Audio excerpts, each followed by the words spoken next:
Hi, this is Ridea Keeping It Real. We are reading through the Bible using the Good News Bible. We're on the Apocrypha books, Second Maccabees, and we're up to chapter 8. Coming off to chapter 7 was a doozy. Chapter 7 was a doozy. Here we go. Second Maccabees, chapter 8. Judas Maccabeus revolts. This is also found in First Maccabees, chapter 3, verses 1 through 26. So Judas Maccabeus and his friends went secretly from village to village until they had gathered a force of about 6,000 Israelite men who had remained faithful to the Most High's laws. They begged the Most High to help his people, now trampled underfoot by all nations, to take pity on the temple, now defiled by pagans, and to have mercy on Jerusalem, now destroyed and almost leveled to the ground. They also asked the Most High to show his hatred of evil by taking revenge on those who had murdered his people, mercilessly slaughtering innocent children and saying evil things about the Most High. When Judas had finally organized his forces, the Gentiles were unable to stand against him because the Most High's anger against Israel had now turned to mercy. That's critical.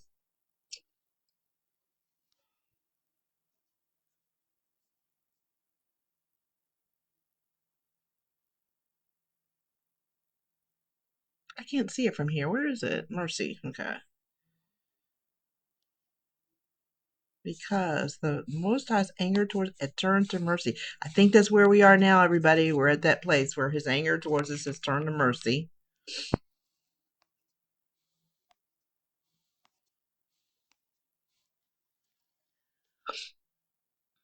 Judas would make sudden attacks on towns and villages and burn them.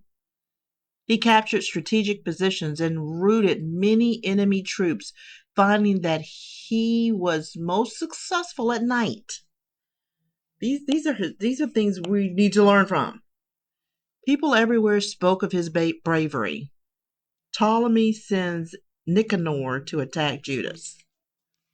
So when Philip, governor of Jerusalem, I had my list of who was who. Okay, Philip, governor of Jerusalem, realized that Judas was gaining ground little by little and that his victories were becoming more and more frequent. He wrote a letter to Ptolemy, governor of Greater Syria, requesting his help in defending the royal interests.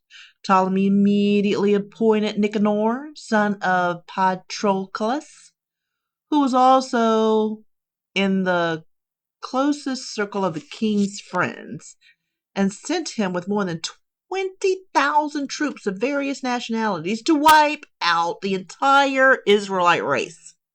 So they tried to wipe out the Israelites. Ptolemy also appointed Gorgias, a general of wide military experience, to go with him. King Antiochus, the one who killed all those people in chapter 7, the mother and her sons. King Antiochus owed the Romans 150,000 pounds of silver. Nicanor planned to pay off the debt by selling Israelite prisoners of war as slaves. Oh gosh, let me just try to breathe. It's hard to breathe when I'm reading this. Okay. So, he at once sent word to the towns along the coast, informing them that he would be selling Jews for less than a pound of silver each. But he did not know that the judgment that Almighty God had in store for him. So Judas learns of Nicanor's plan. Judas learned that Nicanor was advancing with his army of 20,000 troops towards Judea. I never can pronounce that. Judea, I think it is. So he informed his men. Some were cowardly and did not believe in the justice of the Most High. They ran away as fast as they could. But others sold all their remaining possessions so that the Most High would consider them worthy to be saved from the godless Nicanor, who had sold them as slaves even before the battle had taken place. They prayed that if the Most High was not willing to do this for their sake alone, he might be willing to rescue them because of the covenants he had made with their ancestors, and because he and the great and wonderful God had called them to be his people.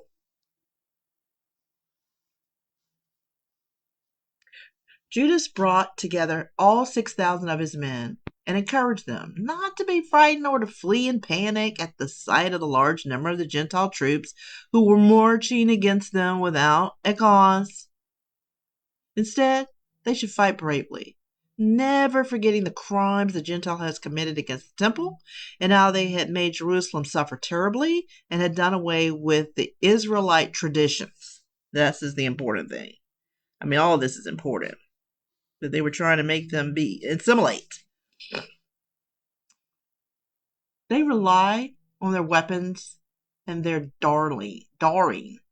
And their daring? They rely on their weapons and their daring, Judas said. But we trust the Almighty God, who is able to destroy not only these troops, but if necessary, their entire world. With a mere nod of the head. Look at that. We trust the Almighty God, who is able to destroy not only these troops, but if necessary, the entire world with a mere nod of his head. This is what we're dealing with right here. This is who is on our side. The Most High. With a nod of his head, he can destroy the entire world. Just go ahead and do it. Take care of that. Then Judas went on to remind them of the ways God had helped their ancestors during the time of Sennacherib.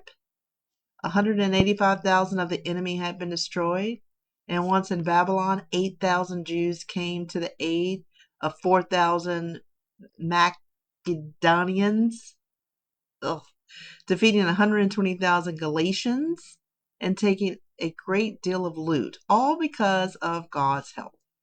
Judas defeats Nicanor. This is in 1 Maccabees. Judas' words encouraged his men and made them willing to die for their traditions and their country and their nation. He then divided his army into 4 divisions of about 1,500 men each, with himself and his brothers Simon, Joseph, and Jonathan. Those were his brothers. I thought these were his sons. Each in charge of a division. After ordering Eleazar,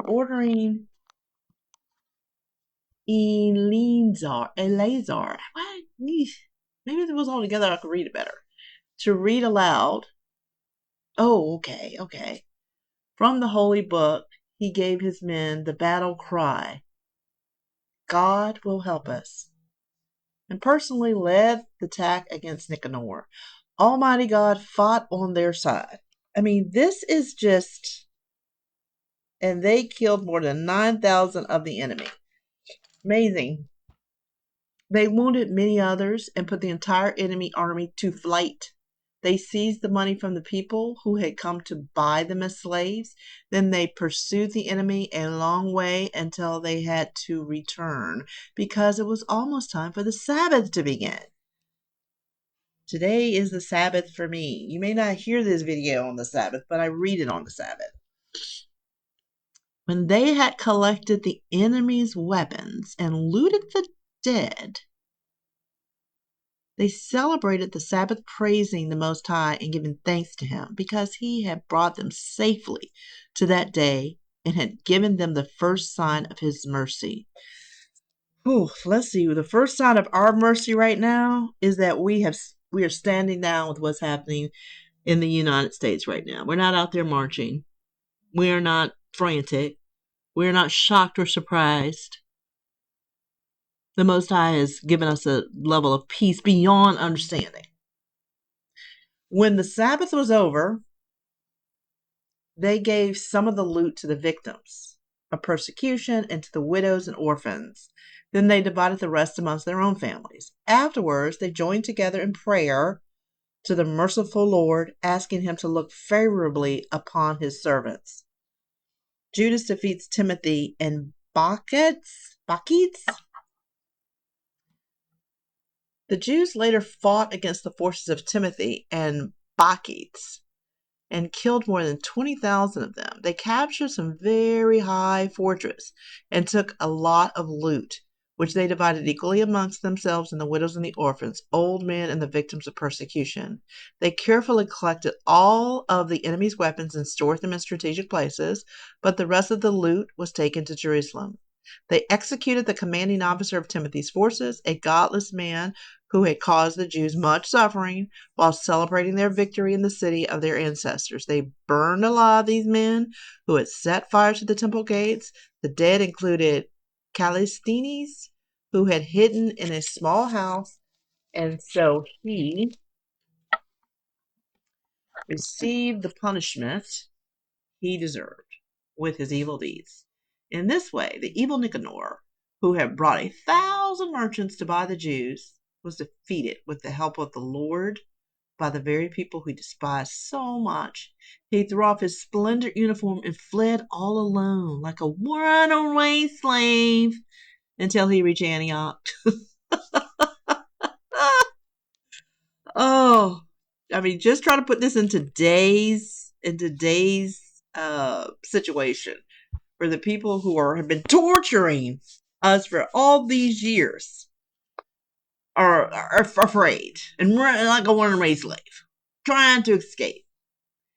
He had succeeded only in destroying his entire army. This man, who had tried to pay a debt to Rome by selling the people of Jerusalem, showed that the Jews could not be defeated.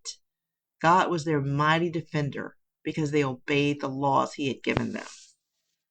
I'm going to see if I can't get through chapter 9.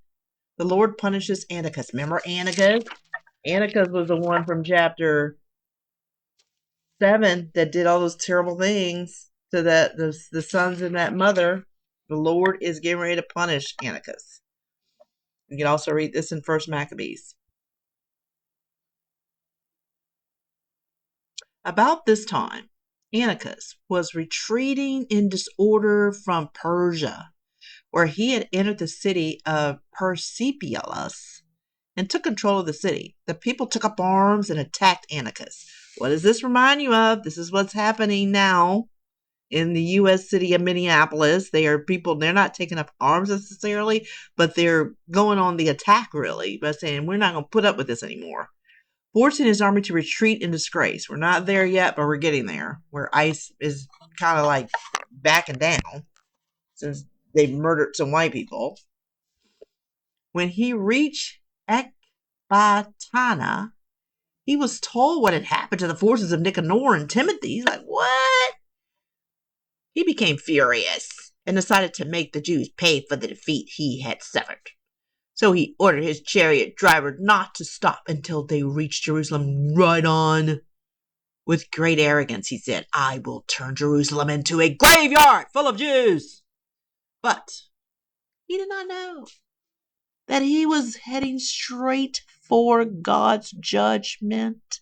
In fact, as soon as he had said these words, the all-seeing Lord, the God of Israel, struck him down with an invisible but fatal blow.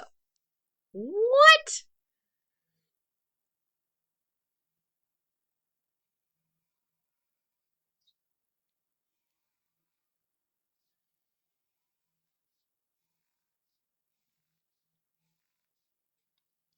He was seized with sharp intestinal pains, for which there was no relief. A fitting punishment for a man who had tortured others in so many terrible ways. But this in no way caused him to give up his pride. Instead, he became more arrogant than ever.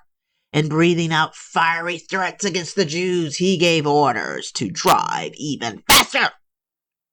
As a result, he fell out of his chariot with such a thud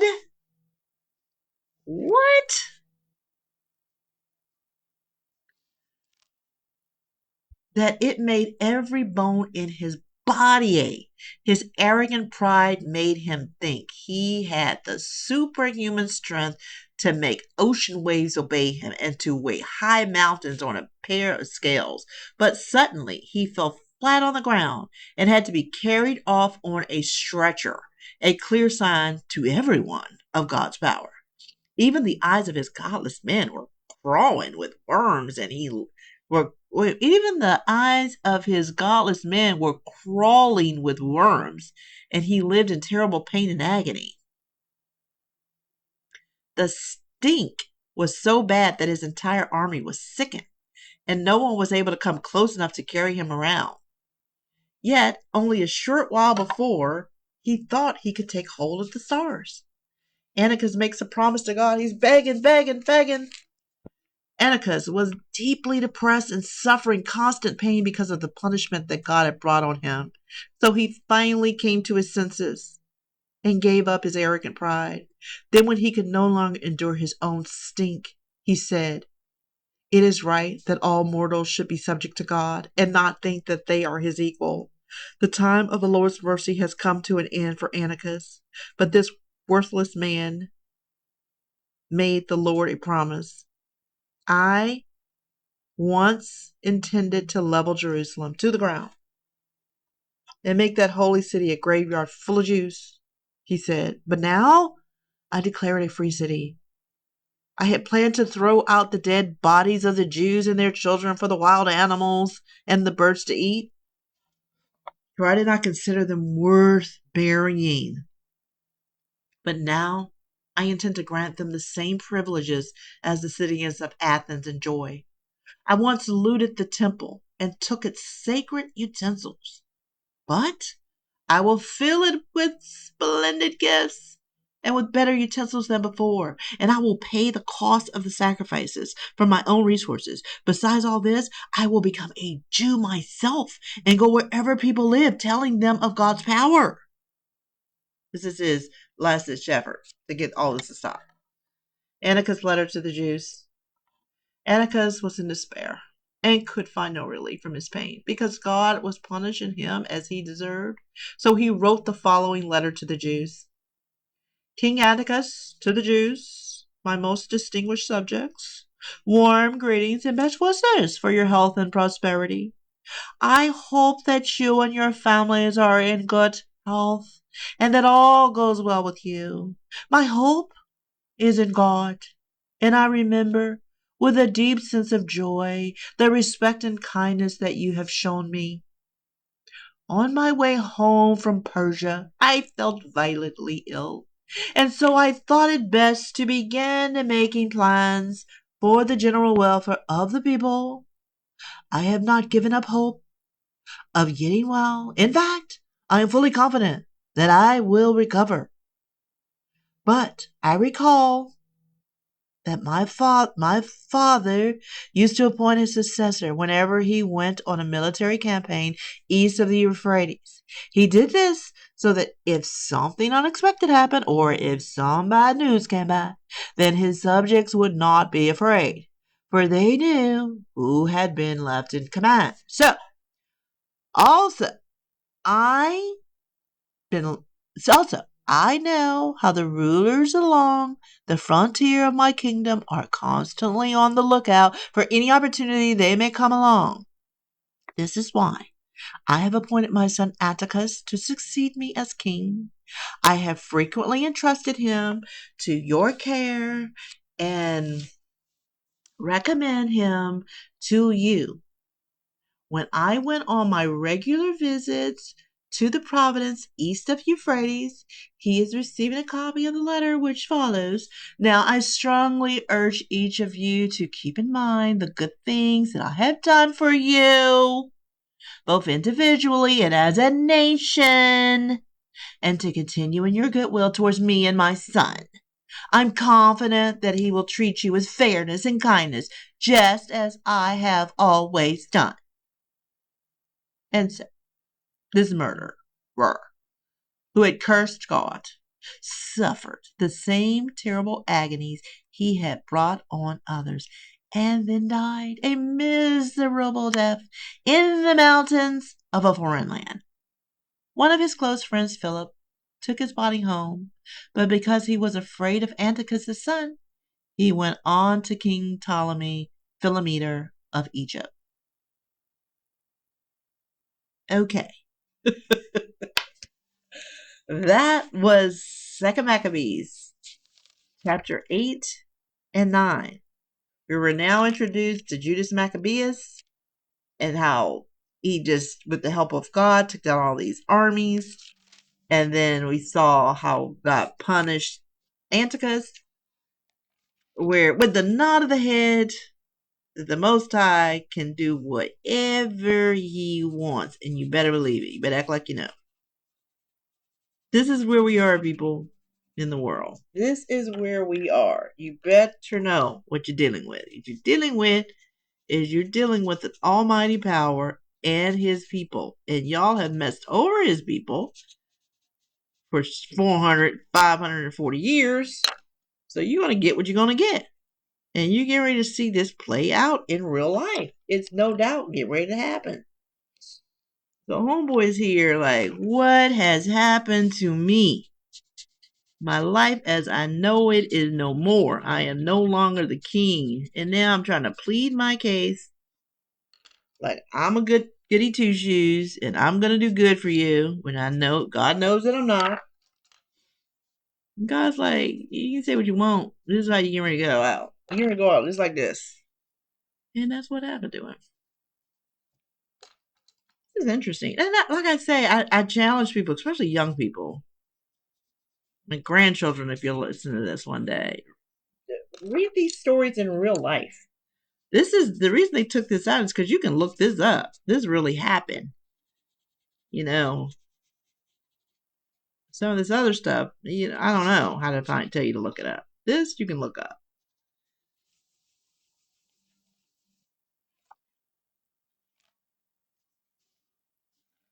This you can look up.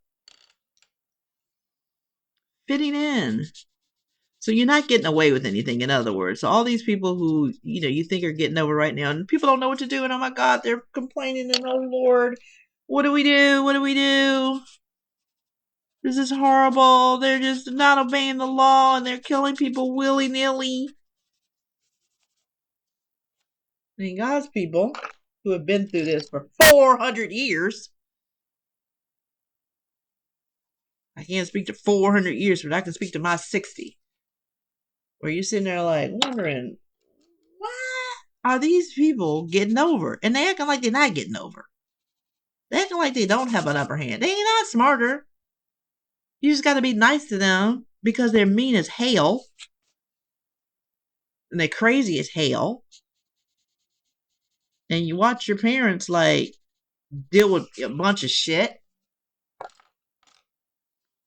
But as generations went by, the less shit people dealt with.